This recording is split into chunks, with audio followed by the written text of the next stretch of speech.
শুধুমাত্র তোমরা এখানে মাধ্যমিক পাস এছাড়া উচ্চ মাধ্যমিক পাস করলে ইন্ডিয়ান এয়ারফোর্সে বিভিন্ন পোস্টে তোমরা আবেদন করতে পারবে।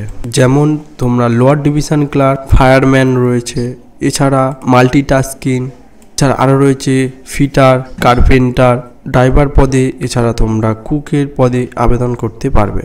তোমরা এতগুলো পোস্টে চাকরি করার সুযোগ পেয়ে যাবে।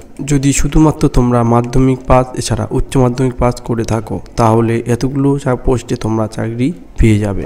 তবে তোমাদের আবেদন কিন্তু এখানে সম্পূর্ণ অফলাইনে হবে, অনলাইনে এখানে কোনো আবেদন হবে না। তোমাদের অফলাইনে আবেদন করে জমা দিতে হবে। দেখো, তোমরা যদি কলকাতার ক্যান্ডিডেট হয়ে থাকো তাহলে তোমরা কলকাতায় এখানে ক্যান্ডিডেট সবচেয়ে বেশি এখানে লাগবে, যেখানে তোমাদের এই এয়ারফোর্সে তোমাদের নিয়োগ করা হবে।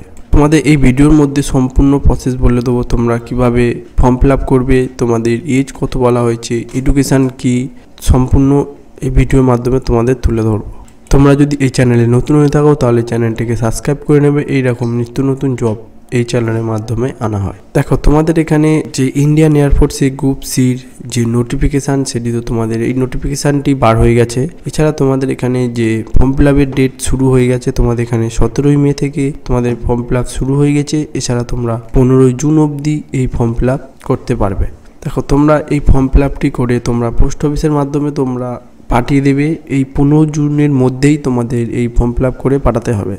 দেখো, এরপরে তোমাদের যেটা বলে দেবো সেটি হলো তোমাদের এখানে কি কি পোস্ট রয়েছে, মানে তোমরা কি কি পোস্টে আবেদন করতে পারবে সেগুলি বলে দেবো। এখানে তোমাদের বলা হয়েছে প্রথম লোয়ার ডিভিশন ক্লার্ক, এছাড়া মাল্টিটাস্কিং স্টাফ, এছাড়া ফিটার, কুকিং, ড্রাইভার পদে তোমরা এই সবগুলোতে তোমরা এই এয়ারফোর্সেতে আবেদন করতে পারবে। তোমাদের এখানে বলে দিই যে এই সব পদে আবেদন করতে গেলে তোমাদের কত এজ লাগবে। দেখো, তোমাদের এখানে মিনিমাম এজ 18 থেকে 25 হলে তোমরা এটিতে আবেদন করতে পারবে। এছাড়া তোমরা যদি এসসি বা এসটি হয়ে থাকো তাহলে তোমাদের এখানে 5 বছরের ছাড় দেওয়া হবে। এছাড়া তোমরা যদি ওবিসি হয়ে থাকো তাহলে তোমাদের এখানে 3 ইয়ার্সে ছাড় দেওয়া হবে।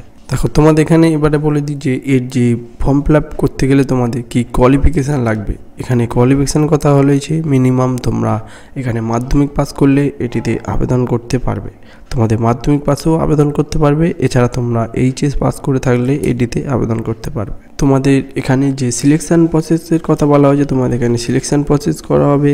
তোমাদের একটি রিটার্ন টেস্টের মাধ্যমে এখানে সিলেকশান করা হবে। এছাড়া তোমরা ডকুমেন্ট ভেরিফিকেশান করা হবে। তারপর তোমাদের শারীরিক পরীক্ষা করিয়ে তোমাদের এখানে আবেদন পরীক্ষা করে তোমাদের এখানে চাকরির সুযোগ দেওয়া হবে।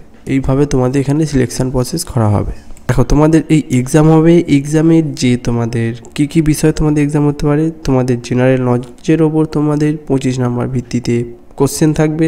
এছাড়া ম্যাথের ওপর তোমাদের 25 নাম্বারের কোশ্চেন থাকবে। এছাড়া তোমাদের রিজনের ওপরও 25 নাম্বার কোশ্চেন থাকবে। আর বলা হয়েছে ইংলিশের ওপরে তোমাদের 25 নাম্বারের কোশ্চেন থাকবে। পরে তোমাদের এখানে যে বলি তোমাদের এখানে কত স্যালারি দেওয়া হবে, তোমাদের এখানে কত স্যালারি দেওয়া হবে। দেখো, মিনিমাম এখানে তোমাদের স্যালারি দেওয়া হবে 19,000 টাকা থেকে 63,000 টাকা তোমাদের এখানে স্যালারি দেওয়া হবে। দেখো, এখানে টোটাল তোমাদের 153টি পোস্ট বার হয়েছে। এই 153টি পোস্ট তোমাদের এখানে ওয়েস্ট বেঙ্গল থেকে শুধু 148টি পোস্টে তোমাদের এখানে নিয়োগ করা হবে। তোমাদের এই ইন্ডিয়ান এয়ারফোর্সে তোমাদের এই অ্যাপ্লিকেশান ফর্ম তোমাদের আমার ডেসক্রিপশনে দেওয়া থাকবে। তোমরা ওখানে গিয়ে এই ফর্মটি ফিল আপ করে তোমাদের এখানে জমা দিতে হবে। দেখো, এখানে তোমাদের যে অ্যাপ্লিকেশান ফর্মটি তোমাদের এখানে দেওয়া হয়েছে, তোমরা সম্পূর্ণ প্রসেসটি ফিল আপ করে তোমরা পাঠাবে অফিসিয়াল ওয়েবসাইটে। এই অফিসিয়াল ওয়েবসাইটে তোমাদের পোস্ট অফিসের মাধ্যমে তোমাদের এখানে পাঠাতে হবে। এই ফর্মটি সম্পূর্ণ ফিল আপ করে তোমাদের এই পোস্ট অফিসের মাধ্যমে তোমরা পাঠিয়ে দেবে।